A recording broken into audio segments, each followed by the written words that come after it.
All right, let's dive in, shall we? Today, we're tackling something I think you'll find pretty relevant.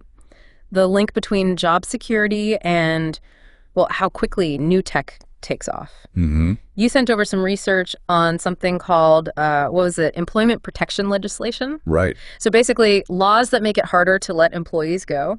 But the real question here is, could these laws actually be slowing down how fast countries are adopting new technologies, especially, in fields like yours? It's a really fascinating question. And the research does seem to suggest a connection there.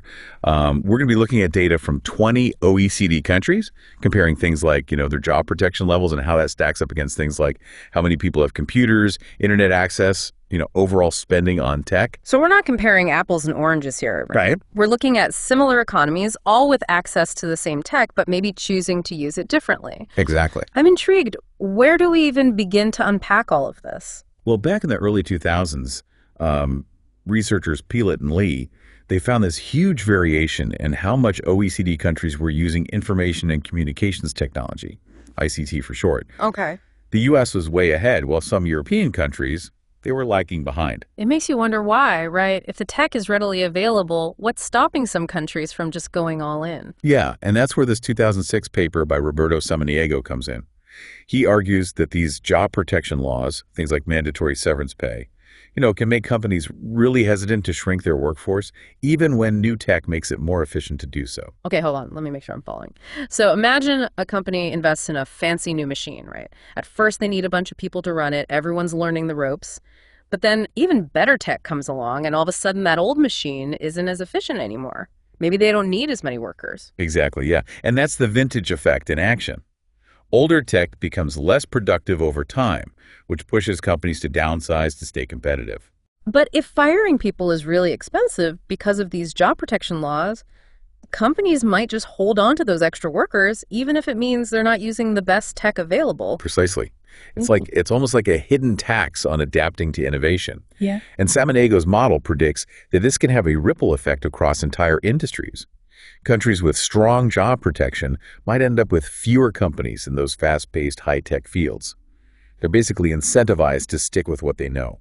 So connecting that back to the OECD data, we see that the stricter those job protection laws are, the lower the tech adoption tends to be. Right. Almost like a self-fulfilling prophecy. Right. Now, it's not quite as simple as job protection equals bad for tech. Yeah. Samaniego also points out that initially, companies do often grow as their employees learn and get better at their jobs. But eventually, that vintage effect kicks in, and the pressure to adapt, well, it becomes unavoidable. Okay, so it's a bit of a balancing act then. And you mentioned something earlier that really caught my attention, intersectoral capital mobility. What exactly does that mean? And why is it important in all of this? So it's all about how easily resources, money, talented people, that entrepreneurial spirit can flow between different industries. Imagine someone working in a declining industry. How easy is it for them to transition to a booming one? Samaniego argues that this ease of movement is crucial for understanding the full impact of these job protection laws. So in your field, for example, how easy is it to jump between companies or even switch to a completely different area within the industry? That's a great question, and it's actually a key part of Samaniego's argument. The easier it is for people and resources to shift between sectors, the bigger the impact these job protection laws will have on favoring those slower-moving industries. Okay, I see where you're going with this. But before we get ahead of ourselves, let's break down why that is. What's the logic behind that connection? It all comes down to incentives. If moving between industries is difficult, well, those job protection laws can kind of make things worse, unintentionally, of course. Companies in declining industries, they hold on to workers even when it's not efficient, and talented people, they have a harder time moving to where the real growth is, where the innovation's happening. Right. It's like a bottleneck for progress. Frankly, yeah.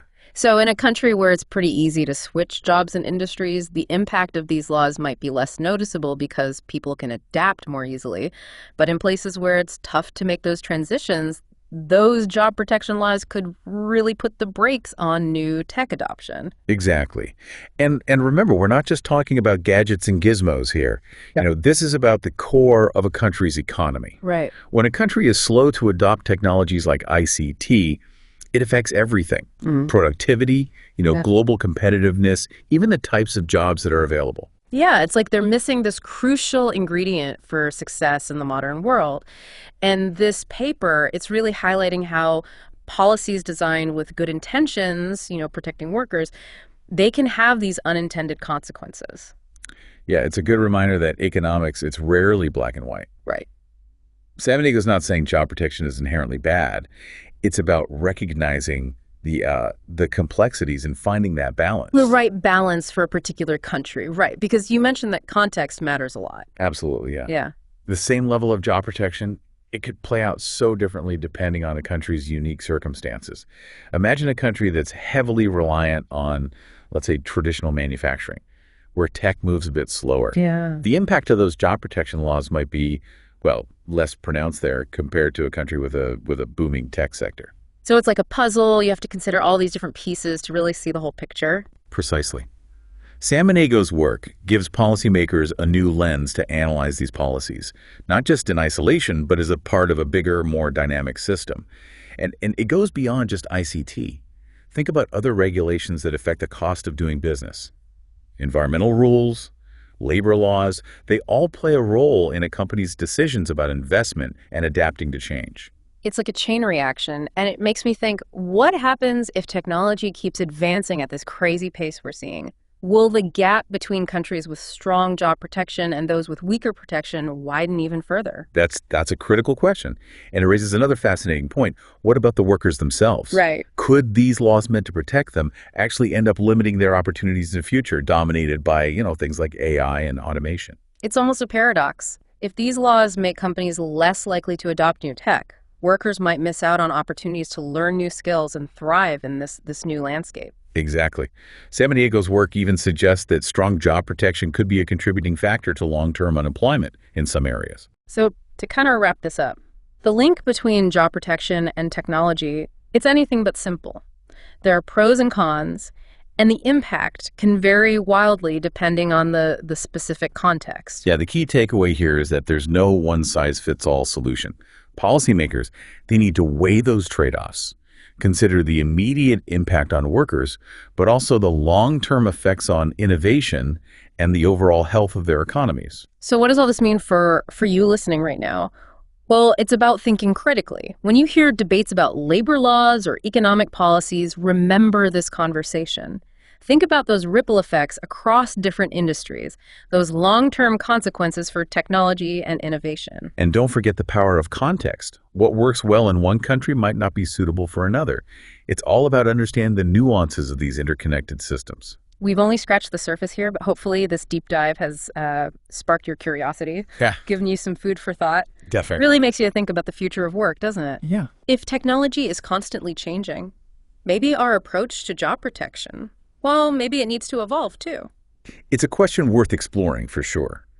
Those traditional models of job protection, the ones we've been talking about, they were often designed for, a more stable time. Right. A time when industries didn't transform so rapidly. Yeah. Maybe we need something a bit more, flexible, something that provides that safety net for workers while still encouraging companies to, embrace the latest innovations. So instead of just trying to preserve existing jobs, maybe it's about, giving people the tools and support to adapt as those jobs change, to develop new skills that will be in demand in the future, whatever that future might hold. Exactly. Investing in human capital, fostering that lifelong learning mindset, those are key pieces of the puzzle. Because let's be honest, in your line of work, staying ahead of the curve is probably already essential, right? Oh, absolutely. And I can definitely see how those job protection laws could create this weird disincentive for both companies and workers to embrace new technologies,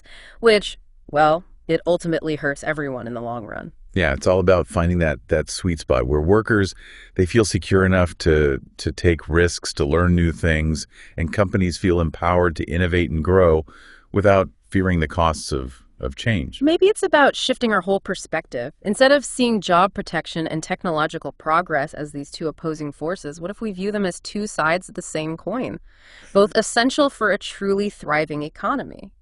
A future where workers are protected not by clinging to those outdated jobs, but by having the skills and support to adapt and evolve right alongside technology.